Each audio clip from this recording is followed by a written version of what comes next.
room froze when my father-in-law, Richard, let out a laugh that sounded like a gunshot. Well, Tom, at least you're consistent can't even carve a turkey right. His words sliced through the chatter, leaving my wife, Sarah, choking on her wine.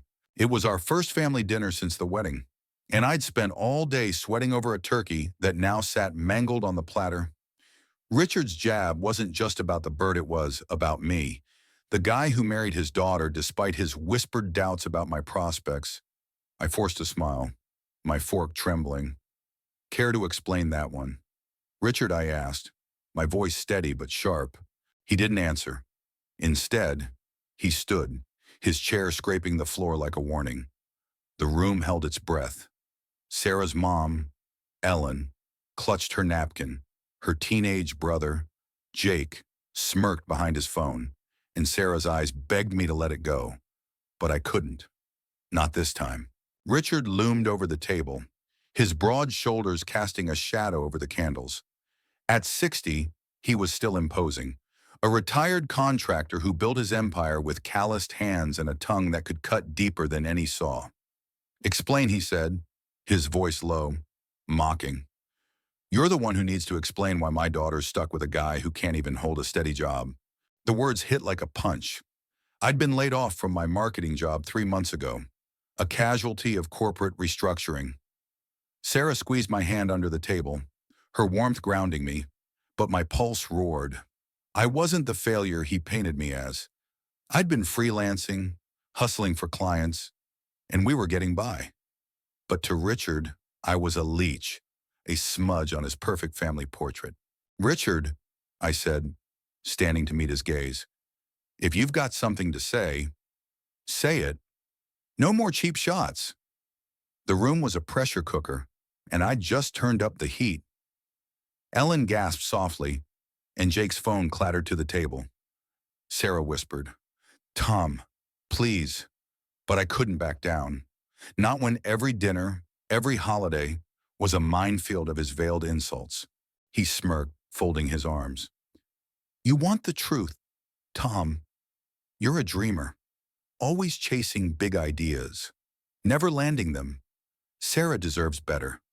The words stung, not because they were new, but because they echoed my own late-night fears. Was I enough for her? Sarah stood now, her chair wobbling. Dad, stop it, her voice cracked. Torn between loyalty to him and love for me.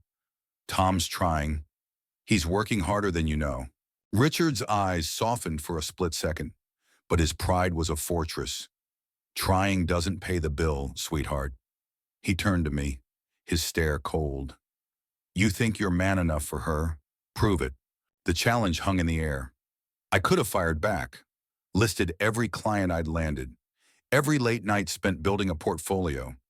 But something in Sarah's eyes stopped me. She wasn't just hurt, she was exhausted. Years of playing peacemaker between her father's expectations and her own heart had worn her thin. I took a breath, my anger cooling into something sharper resolve. You're right, Richard. I haven't made it yet, but I'm not here to prove myself to you. I'm here for Sarah. I turned to her, my voice softening. I promised her I'd build a life we're both proud of, and I will. The silence was deafening. Jake's smirk was gone, replaced by wide-eyed awe. Ellen's hands trembled as she reached for her wine.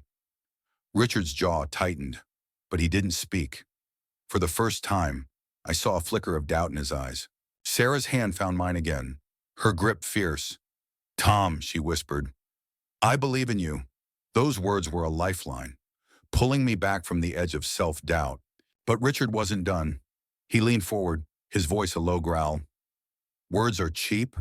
Tom, you've got 6 months. Show me you're not just talk, or I'll make sure Sarah sees who you really are. It was a gauntlet thrown, a line drawn.